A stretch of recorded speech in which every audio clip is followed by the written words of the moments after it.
trying to help me, Doctor. You're worried I may have somehow become sane. I'm so happy to chat with you today. Thank you so much for your time. Congrats on the agency.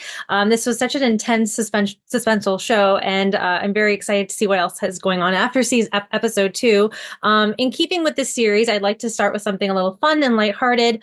Your character, Martian, returns to London Station. That is where he is all the time. Is there a favorite filming location or city that you'd happily station yourself in if you were a spy?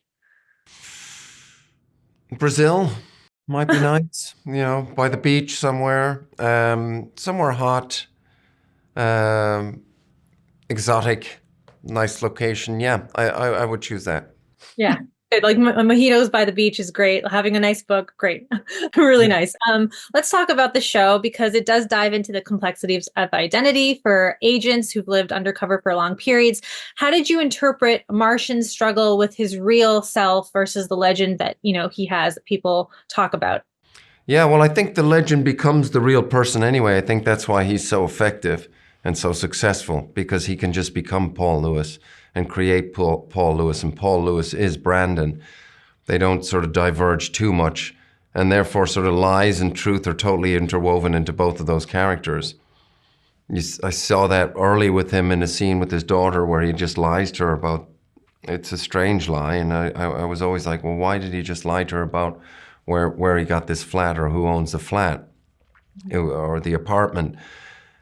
That for me was a signal that he's constantly doing it, and if he doesn't do it, it could kill him. If he's out in the field and he makes a misstep, he's dead, especially being a non-official, in the non-official capacity that he is. A lot of spies, I guess, work within an embassy, so they'll have a diplomatic passport, which means they can get out within 48 hours.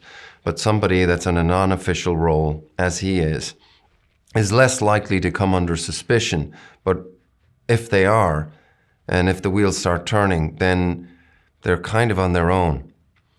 So it can get pretty bad.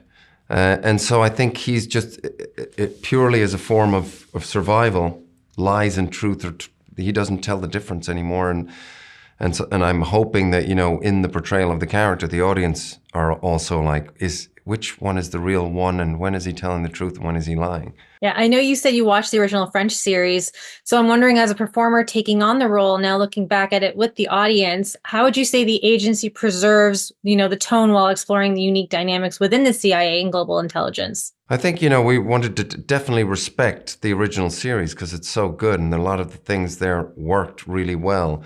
The sort of granular detail of what it takes to work in this industry, it feels grounded, and there's not a lot of fantasy element to it. And I think we've definitely honored that. And then there's the sort of, the blueprint of what the stories are. Now they'll change, obviously, with what's happening in the world globally today. But we had a fantastic structure to work off. And then, of course, you're dealing with it being the United States of America. There's different, the cultural differences, and the way that the Butterworths, wrote the dialogue and the rhythm that they bring to it is definitely different to the original. And I can see that, just with my own character. My own character is definitely more, I feel like his ego is more on display than Malatru was in the original. And he's more provocative. So definitely, it's got its own personality, but we're still respecting, and there's an homage to the original.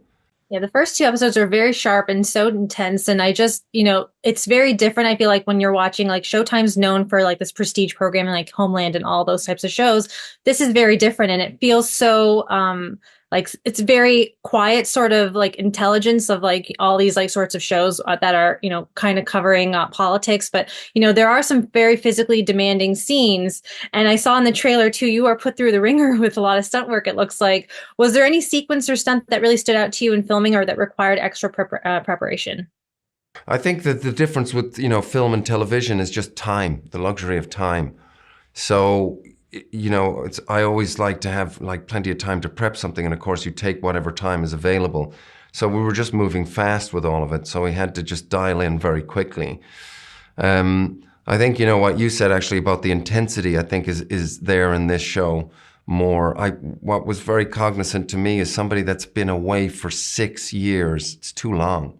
And it's actually quite rare in reality, that they would be coming back into something that's very controlled, the environment, back into the institution of it.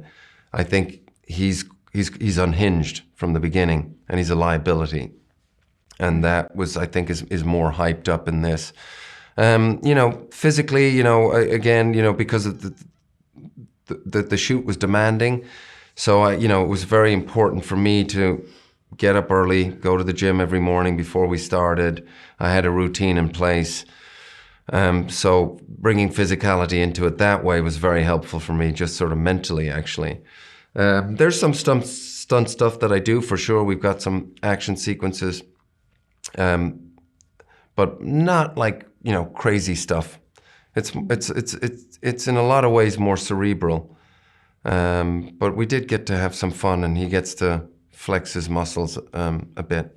Yeah, it's a really sharp, intense, slow burn show. I even like watching it the first 2 episodes. I was just like, this is going to be one of my new favorite shows this year, and I cannot wait to see more. Oh, that's great. Yeah, before we wrap, I just want to say that I have been such a fan of yours for years, since the beginning, and your portrayal of Magneto was one of my favorites. And I know you mentioned in the past that you had a good run as Eric, but with Deadpool and Wolverine renewing interest in the past films, if your Magneto were to return, would you welcome that? And like, what kind of interaction would you envision between him and Wade and this different Logan now? It's a different variant of him.